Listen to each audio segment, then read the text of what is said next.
ชอบแบบนี้ชอบที่เป็นแบบนี้ชอบได้ยินแบบนี้ชอบแววตาแบบนี้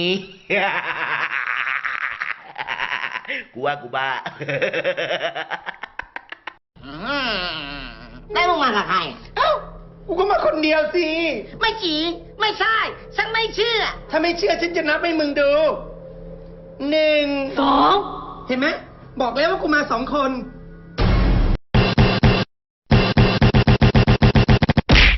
แม่ขอเงินแม่สิไปโรงเรียน15 บาทพ่อบออดตายแล้ว15 บาทซื้อขี้ให้ม้ากินกับบออิ่ม เขาหายไปอ่ะ นานขนาดไหนแล้ว 5 นาทีอ่ะ 5 นาที คนรักกันอะห่างกันแค่3 คืบก็ถือว่าไกลมากแล้ว เอ้ยตอบไลน์แล้ว เฮ้ยอยู่ไหนอ่ะ โทรไปหลายรอบแล้ว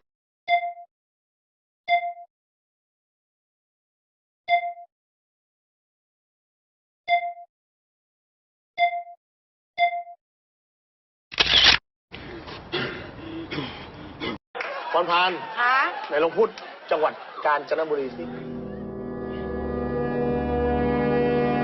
กาญจนบุรี จำได้ไหมล่ะ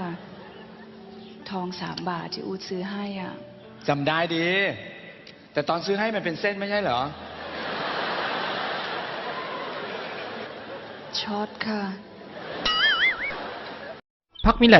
นั่นนะพักตังค์1-2 วันนั่นนะ พักเหมือนเรื่องป้อมือเฮ็ดขักปีสู้เขาในเนื้อหมูเนื้ออุบเนื้อจ้อยให้ไหนกะ สูก็รัดก็อย่างคือละเมื่อห้าไปเอากันนั่นป้องอะไรอยู่จ้อมสูได้กินเขาวไอ้คือกับหมักพี่ก้อยก็ตังค์หรือตังปลาแล้วเอาในคือละ เพราะว่ามือเลย